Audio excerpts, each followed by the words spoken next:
Absolutely nasty thrusting shields. They are stupidly overpowered.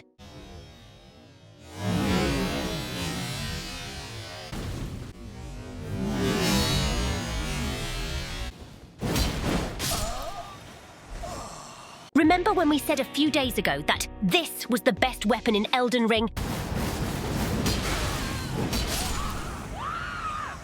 That's still technically true, since the Fire Knight's greatsword is, well, a weapon, but it's not nearly as cancer as this thing right here. Thrusting shields are a new weapon type added in the Shadow of the Erdtree DLC expansion for Elden Ring.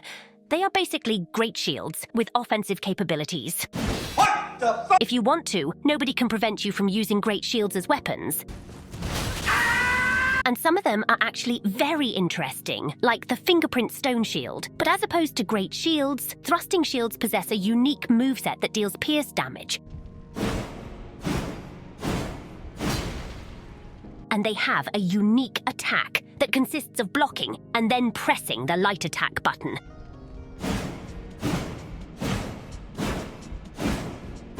You will block with the shield while dealing damage to your enemy with a swift pierce strike.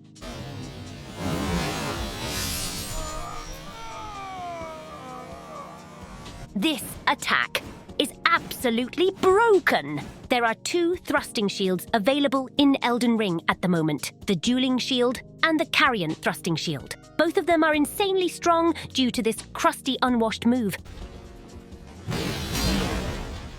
Normally, when you perform blocking attacks, known as shield poking in the community, you will block an incoming attack, while also dealing damage to the enemy. The catch with these types of attacks is that the stamina damage you'll receive while shield poking is going to be huge. This was patched into the game to balance shield poking, which used to be absolutely disgusting. Yeah, but this jump doesn't force you to respect shit, so... But with thrusting shields, shield poking resuscitated from the dead and started to leave its smelly scent all across the lands between again. Not only is the stamina penalty not applied when you're shield poking with thrusting shields, ooh, that's kind of small. You will actually take less stamina damage than with regular guarding. You will take so little stamina damage that it's practically non-existent, and you can just keep mashing your head against your enemy without worrying about getting your urethra impaled or your balls busted.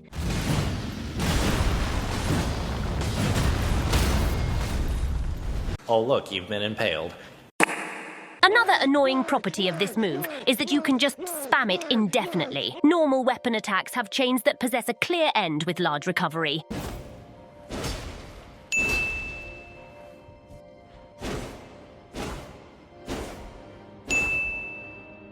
That rule does not apply to thrusting shield poking, so you can just keep mashing away until you run out of stamina.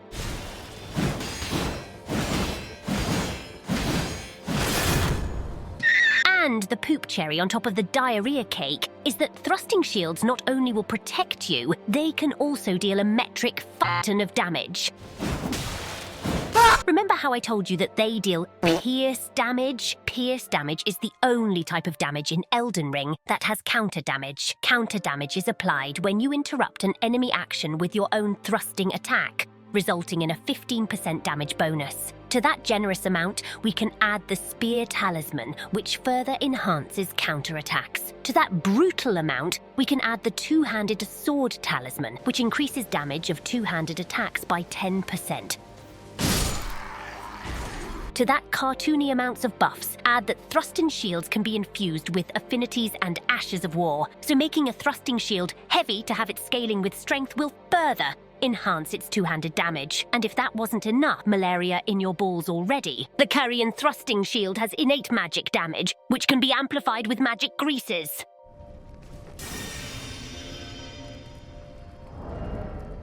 Oh my god. The wall build is back. Stronger and more cancerous than ever, might as well call it the tumor build. Nothing can contest thrusting shields.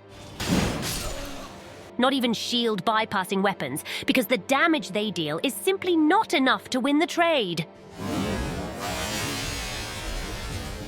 And even if you don't use the shield poke attack, the regular attacks of the thrusting shields also have guard points in certain parts of the animations, so it is totally possible to do a running attack and guard at the same time.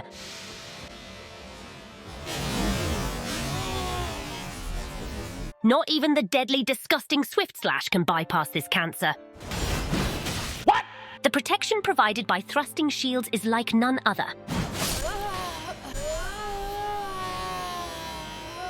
Almost all of the attacks of the thrusting shields have good range and deal excellent damage with the correct equipment and buffs.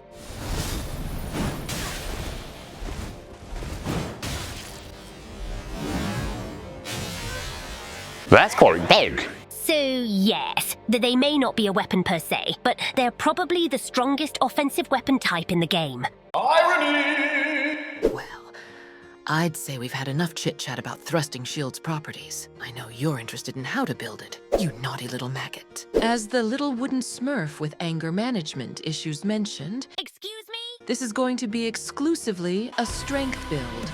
We are going for a level 150 vagabond with 60 vigor, 33 endurance, 64 strength, 20 dexterity, 15 intelligence, and 20 faith. The reason you're seeing 1 extra point in faith and intelligence is because of this headpiece, which increases arcane intelligence and faith by 1 point. The 20 faith are merely to be able to hard swap to the great sword of damnation if needed.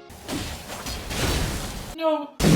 So if you don't want that, you can allocate those points to strength, and the 15 intelligence allow us to properly wield the carrion thrusting shield, which is the best choice between the 2 existing thrusting shields. We're increasing the damage of our strikes with the 2-handed sword talisman and the spear talisman. The way you want to go about when fighting with these is very simple. Trade with anything on reaction. Slow weapons are going to be very easy to deal with, while faster weapons may be a bit more troublesome, but they will still fall like flies. You can break neutral with a jump attack, as they are fast as fuck. And honestly, aside from game knowledge, that's pretty much it. This thing will practically carry you through every fight if you have normal brain function.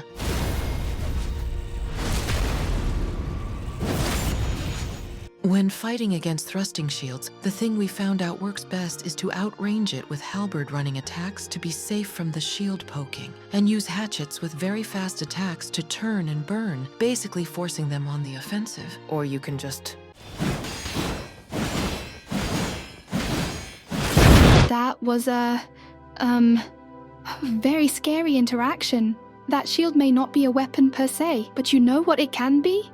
A thingy. A thingy that can be featured in Mystery Thingy. The Mystery Thingy of our last video was the new and edgy Sword of Night. Big congrats to the little dark pocket knives who answered correctly. Here's our new Mystery Thingy for today. So please comment below which one you think it is. Remember to drink some water today, and I'll see you on our next video, my little fluffy tissue. Bye.